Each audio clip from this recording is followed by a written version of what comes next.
Assalamualaikum warahmatullahi wabarakatuh.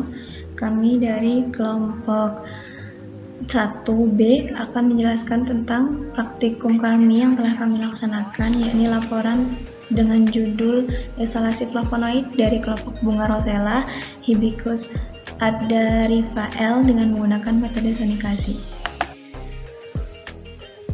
Baik, untuk kelompok kami berlima atas nama Muhammad Iqbal Hasan, Diafira Lainatul, Nafaizatul, Alkifira, dan saya sendiri, Ratna Farihatur Rahmaniyah. Adapun abstrak untuk gambaran keseluruhan laporan kami yang telah kami laksanakan, praktikum yang telah kami laksanakan, yakni rosella mengandung antioksidan yang tinggi dan dapat menghambat radikal bebas. Sehingga penelitian ini bertujuan untuk mengetahui cara isolasi flavonoid dari kelompok rosella, untuk mengetahui kandungan flavonoid di dalamnya, serta mengetahui karakterisasi flavonoid dari kelompok bunga rosella. Dapat kita ketahui bahwa rosella mengandung antioksidan yang tinggi, salah satunya adalah karena kadar flavonoid yang tinggi di dalamnya.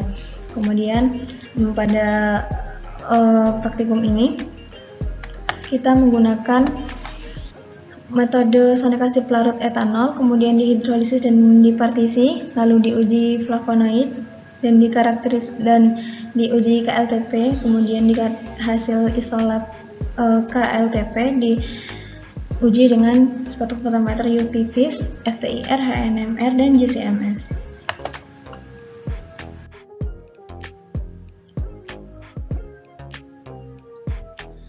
Adapun ekstraksi sonikasi seperti yang tertera di gambar sebelah kiri, itu merupakan proses ekstraksi sonikasi. Jadi ekstraksi sonikasi merupakan sebuah metode ekstraksi dengan menggunakan perambatan energi ultrasonik dengan menggunakan cairan sebagai media perambatan yang mampu meningkatkan intensitas perpindahan energi.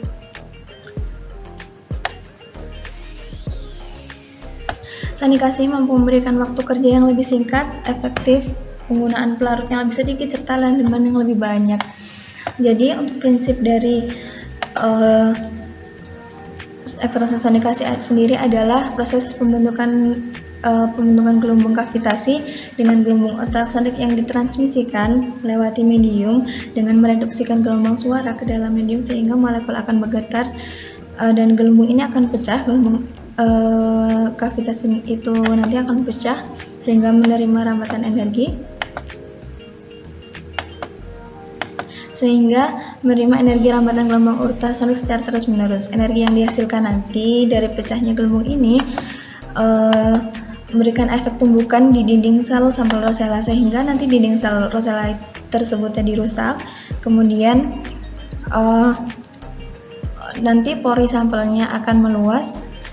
Kemudian proses ini menyebabkan pelarut, karena dinding sel yang tadi sudah rusak, pelarut bisa masuk, kemudian melarutkan cairan aktif yang ada di sampel rosella, sehingga metabolit sekunder dalam sampel akan terbawa keluar bersama pelarut yang digunakan.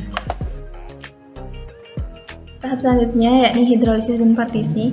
Tahapan hidrolisis dan partisi dilakukan untuk mendapatkan senyawa isolat murni karena kebanyakan metabolit sekunder di alam tersedia dalam bentuk glikosidanya. Jadi kita perlu hidrolisis terlebih dahulu dengan penambahan katalis asam yang untuk memutus ikatan glikosidanya sehingga nanti didapatkan isolat yang lebih murni. Kemudian partisi digunakan metode ekstraksi cair-cair atau corong pisah, yakni pemisahan berdasarkan distribusi kelarutan di antara dua fase pelarut yang tidak saling bercampur. Dia gambar sebelah kiri itu merupakan proses partisi. Di situ terbentuk dua fase ya, yang atas adalah fase organik, yang bawah merupakan fase air. Jadi flavonoid ini kan senyawa polar sehingga dia akan larut ke dalam fase air atau yang bawah. Kemudian yang pelarut organik nanti yang akan dibuang. Selanjutnya di gambar sebelah kanan itu ada fase air yang sudah dipisahkan dari fase organiknya. Selanjutnya, kromatografi lapis tipis preparatif. Jadi, kromatografi lapis tipis ini merupakan suatu pemisahan yang didasarkan pada pendistribusian senyawa di antara fase diam dan fase gerak. Suatu isolat yang didapatkan perlu dimonitor dengan KLTP untuk mengelompokkan lebih lanjut fraksi-fraksi yang diperoleh berdasarkan kesamaan profil kandungan kimia dari bercak KLTP saat disinari dengan lampu UV 254 dan 366. Jadi untuk flavonoid sendiri bisa dilihat di foto yang di tengah. Dia itu untuk rosella dia memunculkan dua bercak warna, yang atas itu berwarna hijau, kemudian agak samar di bawahnya itu berwarna ungu. Itu menunjukkan bahwa sesuai literatur bercak warna tersebut merupakan flavonoid. Karakterisasi pada penelitian kali ini yaitu senyawa flavonoid dari bunga rosella merah menggunakan 4 spektrofotometer. Yang pertama UV-Vis, FTIR, HNMR, dan yang terakhir adalah GCMS.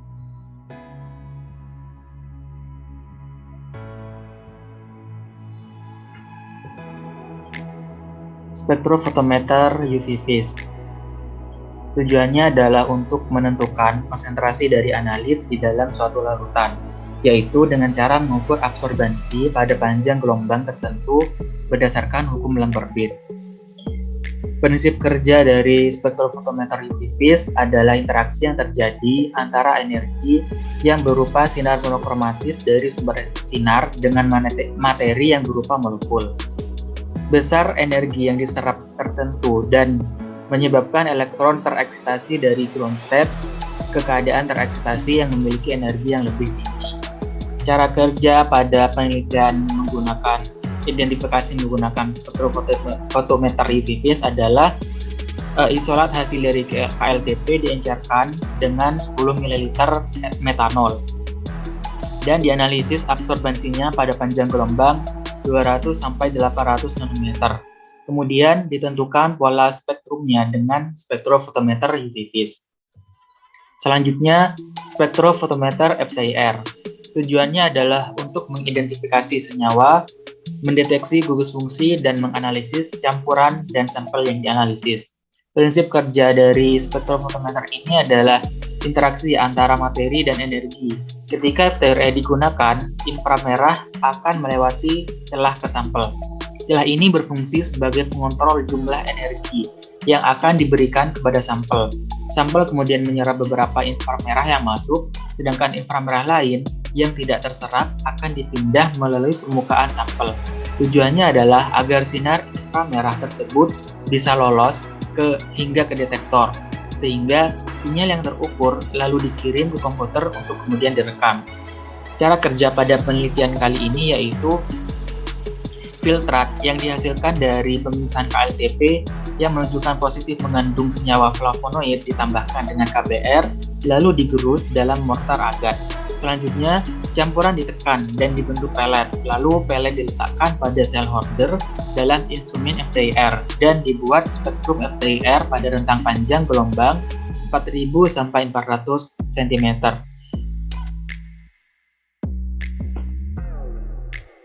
Selanjutnya, spektrofotometer HNMR. Tujuan spektrofotometer HNMR adalah memberikan informasi mengenai jumlah atom yang berbeda secara magnetis dari jenis yang dipelajari dan memberikan informasi tentang jenis proton, proton tetangga, dan lingkungan proton. Prinsip kerja dari spektrofotometer HNMR yaitu bila sampel yang mengandung proton H dan atom C ditempatkan dalam medan magnet, maka akan timbul interaksi antara medan magnet luar tadi dengan magnet kecil atau magnet inti. Karena adanya interaksi ini, magnet kecil akan terbagi atas dua tingkat energi, tingkat yang sedikit agak lebih stabil, positif, dan keadaan yang kurang stabil atau negatif, yang energinya berbeda. Karena inti merupakan materi mikroskopik, maka energi yang berkaitan dengan inti akan terkuantisasi, artinya tidak kontinu. Cara kerja pada spektrofotometer HNMR yaitu sampel dilarutkan terlebih dahulu dalam CDCl3, kemudian diletakkan pada kontainer kaca atau tub kecil.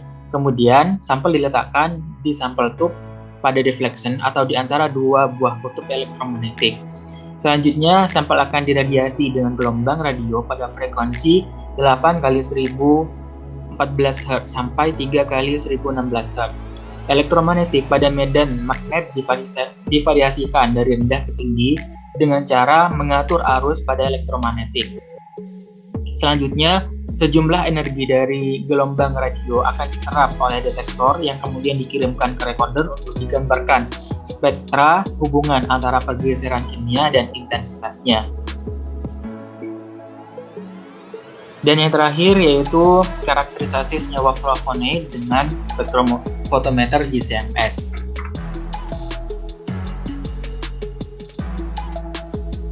Tujuannya adalah untuk mempermudah proses analisis, antara lain senyawa yang telah dipisahkan oleh GC dapat langsung dideteksi dengan MS.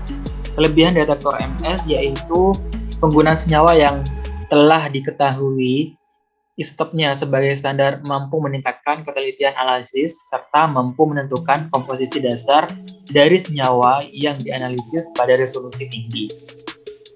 Prinsip kerja dari spektrofotometer GC-MS adalah sampel yang berupa cairan diinjeksikan ke dalam injektor kemudian diuapkan.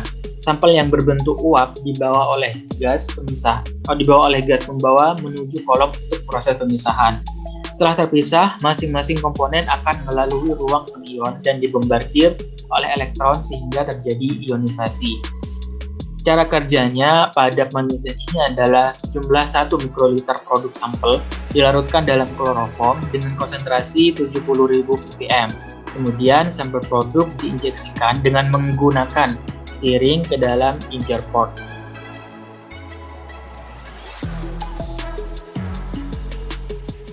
Preparasi sampel. Preparasi kelopak bunga rosella merah diawali dengan pencucian untuk menghilangkan pengotor, kemudian dipotong-potong menjadi kecil-kecil untuk memperluas permukaannya agar pengeringan dapat lebih maksimal. Dikeringkan di bawah sinar matahari langsung untuk menghentikan reaksi enzimatis, mempermudah proses penghalusan sampel, serta mencegah tumbuhnya bakteri dan jamur.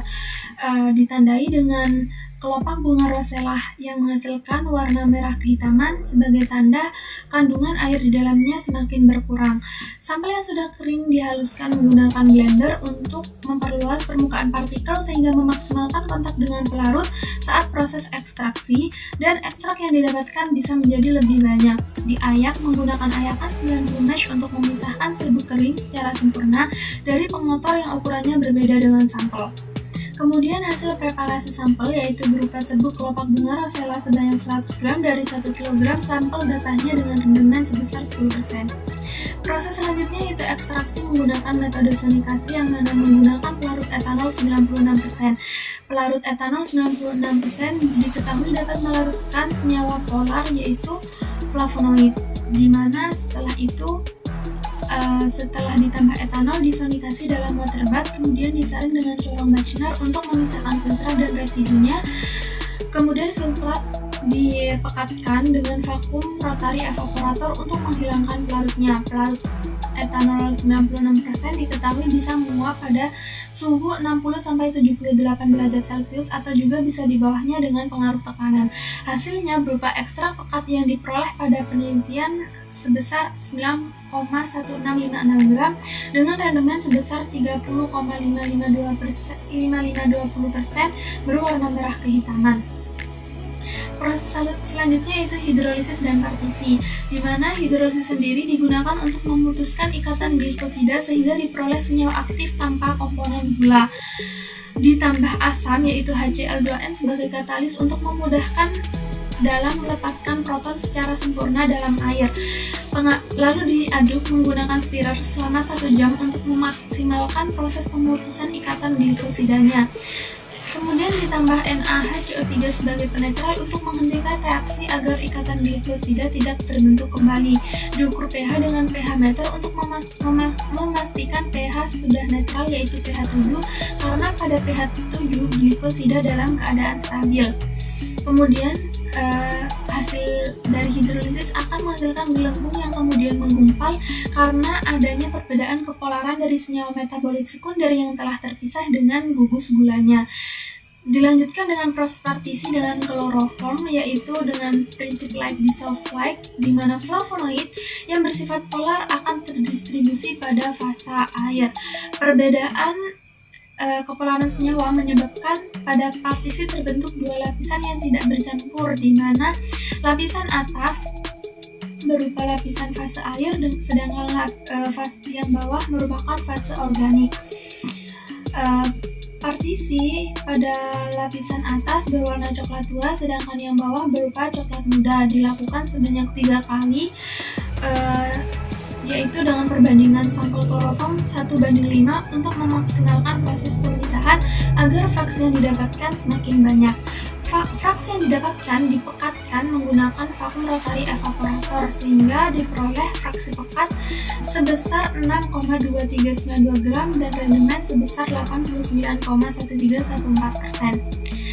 Selanjutnya uji fitokimia, di mana untuk mengetahui adanya senyawa flavonoid. Sampel ditambah dengan etanol panas 70%, logam Mg dan HCl pekat. Positif adanya flavonoid dibuktikan dengan larutan yang awalnya tidak berwarna menjadi berwarna merah kejinggaan. Kemudian monitoring dengan KLTP. KLTP adalah metode pemisahan senyawa berdasarkan perbedaan distribusi dua fase, yaitu fase gerak dan fase diam. Pertama dilarutkan dengan etanol, kemudian ditotolkan dengan 10 kali penotolan pada plat silika berukuran 4 x 10 cm yang berfungsi sebagai fase diam. Sampel ditotolkan dengan jarak 1 cm dari tepi yang diselingi dengan pengeringan menggunakan hair dryer agar garis yang dihasilkan tidak melebar yang akan mempengaruhi hasil pengamatan. Kemudian dielusi menggunakan eluen etanol dan kloroform dengan perbandingan 4:1 sebagai fase geraknya. Hasil pemisahannya diamati di bawah UV 254 nanometer dan 366 nanometer, di mana dihasilkan dua spot berwarna ungu dan juga hijau. Garis atau noda yang didapatkan tidak berekor dan berpisah dengan baik. Hasil RF dari noda hijau sebesar 0,475, sedangkan pada noda ungu sebesar 0,365. Dua garis atau noda yang berwarna hijau dan ungu ini menunjukkan bahwa fraksi ekstrak etanol bunga rosella positif mengandung flavonoid.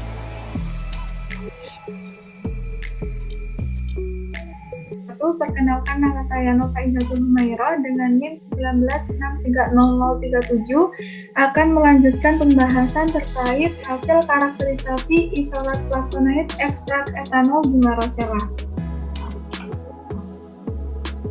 Hasil karakterisasinya meliputi karakterisasi menggunakan spektrofotometer UV-Vis, FTIR, HNMR, dan juga VCMS. Yang pertama kita akan melihat tentang hasil spektrofotometer UV-Vis, di mana diukur dengan panjang gelombang 400 sampai 600 nanometer. Nah, diketahui dari spektra UV-Vis isolat flavonoid ekstrak bunga rosella ini didapatkan panjang gelombang maksimumnya sebesar 268,9 nanometer. Nah, dari data tersebut itu menunjukkan bahwa isolat flavonoid ekstrak etanol bunga rosella ini positif mengandung senyawa flavonoid. Nah, penelitian yang sama yang dilakukan oleh Andisia juga menghasilkan panjang gelombang maksimumnya 283 nanometer. Nah, dari range antara 260 sampai 280 nanometer ini menunjukkan bahwa positif adanya senyawa flavonoid dalam isolat tersebut. Nah, serapan pada panjang gelombang 268,9 nanometer ini disebabkan oleh adanya transisi elektronik dari N ke P star yang menunjukkan kromofor tunggal seperti adanya ikatan C rangkap O. Kemudian kita lanjut ke hasil karakterisasi spektrofotometer FTIR, di mana isolat flavonoid hasil KLTP tadi diidentifikasi atau dikarakterisasi dengan spektrofotometer FTIR ini. Tujuannya adalah untuk mengetahui gugus fungsi yang ada pada isolat tersebut. Nah, dapat diketahui dari spektra FTIR berikut ini, di mana pada daerah serapan bilangan gelombang 3486 sampai 3426 ini menunjukkan adanya gugus OH, di mana di sini diketahui bahwa puncaknya melebar, yang artinya ikatannya adalah ikatan hidrogen, sehingga di sini adalah gugus OH yang bervibrasi stretching atau bahasa Indonesianya adalah vibrasi ulur.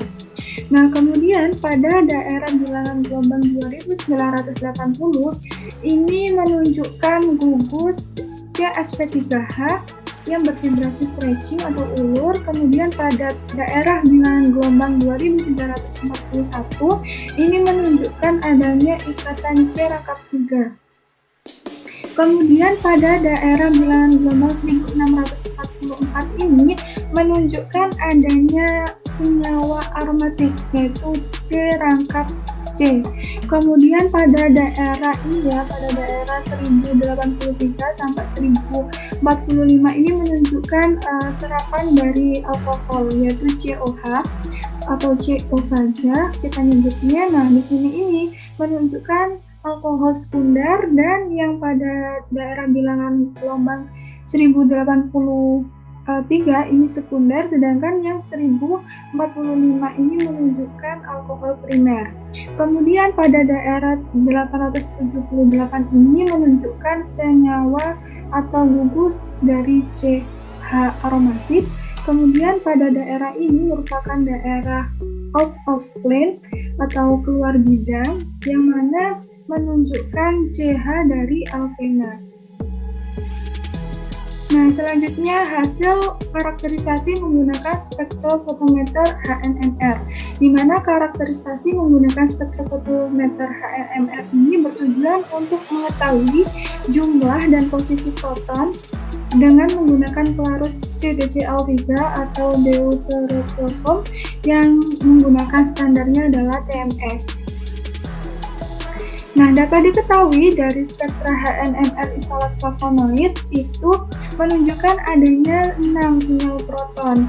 Berdasarkan hasil tersebut, dapat diketahui bahwa sinyal khas flavonoid itu berada pada pergeseran 6,8 atau 6,0 ini sampai 8,0 ppm, yang menunjukkan adanya 2 cincin aromatik yang merupakan ciri khas dari senyawa golongan flavonoid. Nah, ini ada prediksi cincin A, B, C dari spektra HNMR tadi. Dapat diketahui pada cincin A ini munculnya sinyal pada pergeseran 6,4 ppm, yang mana itu menunjukkan satu H atau satu proton dengan bentuknya adalah doublet ya. Kemudian pada cincin B ini munculnya sinyal proton pada pergeseran tingginya 7,4 ppm, yang mana dia itu memiliki 2H atau 2 proton dengan bentuknya sama adalah doublet. Kemudian juga adanya pergeseran dari 6,89 ppm yang dia itu bentuknya sama doublet dengan jumlah protonnya sebanyak 2. Nah, pada cincin C ini terdapat sinyal proton pada pergeseran 8,59 di mana dia itu memiliki 1H atau 1 proton dan bentuknya adalah singlet. Nah, selanjutnya hasil karakterisasi menggunakan spektrofotometer GCMS. Tujuannya apa? Untuk mengetahui komponen dan juga massa dari isolat flavonoid tersebut yang dihasilkan dari kromatogram dan juga spektra massa. Ini dapat diketahui kromatogram isolat flavonoid, di mana pada kromatogram ini terdapat 2 puncak dominan dengan waktu referensi yang berbeda, yaitu yang pertama adalah 17,875, sedangkan yang kedua adalah 20,377 menit. Nah, hal ini mengindikasikan bahwa terdapat sinyal flavonoid itu yang belum murni atau adanya pengotor.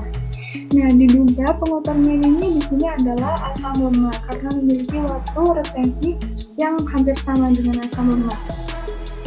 Nah, kemudian ini hasil karakterisasi yang MS, di mana menghasilkan spektra massa. Dari spektra massa tersebut diketahui bahwa puncaknya atau puncak dari spektrum masanya itu base peak-nya menghasilkan waktu retensi 20,377 menit yang memperlihatkan adanya puncak ion M+1 pada M/Z 285. Nah, pecahan dari cincin A dan cincin B pada senyawa flavonoid itu akan menghasilkan M/Z 182 dan juga M/Z-nya 102.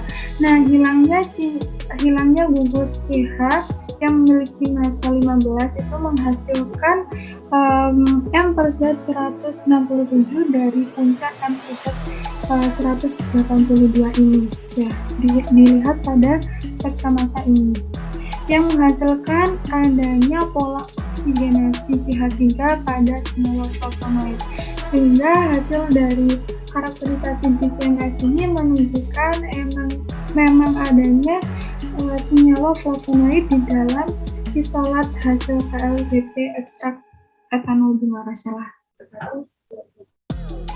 Selanjutnya kesimpulan. Adapun kesimpulan yang didapat adalah yang pertama, pemisahan senyawa flavonoid yang terdapat dalam bunga rosella dapat dilakukan dengan menggunakan metode sonikasi. Metode sonikasi adalah metode yang memanfaatkan gelombang ultrasonik untuk memecah dinding sel tumbuhan sehingga pelarut etanol dapat masuk ke dalam sel dan menarik senyawa flavonoid karena memiliki sifat kepolaran yang sama. Kedua, fitokimia merupakan suatu pengujian yang dilakukan untuk mengetahui senyawa-senyawa yang terkandung dalam tumbuhan.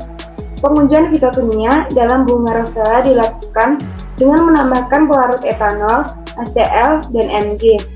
Setelah ditambahkan larutan, terjadi perubahan warna menjadi merah. Perubahan warna ini menunjukkan adanya senyawa flavonoid dalam bunga rosella. Yang ketiga adalah karakterisasi produk isolasi. Pada penelitian ini digunakanlah instrumen spektrofotometer UV-Vis, FTIR, HNMR, dan CGMS. Hasil dari karakterisasi dengan UV-Vis diperoleh panjang gelombang maksimum bunga rosella adalah 268,9 nanometer, di mana panjang gelombang ini diduga merupakan senyawa antosianin. Selain itu, hasil karakterisasi menggunakan FTIR menunjukkan puncak-puncak yang memiliki serapan yang sama dengan senyawa antosianin. Hasil karakterisasi menggunakan HNMR menghasilkan adanya 6 puncak dengan 6 lingkungan proton yang berbeda, yang mana diduga merupakan senyawa 4,5,7,4 tetrahidroksi isoflavon, dan hasil karakterisasi menggunakan GCMS menunjukkan adanya 2 puncak berupa flavonoid dan pengotor berupa ester. Sekian dari kelompok kami. Terima kasih. Wassalamualaikum warahmatullahi wabarakatuh.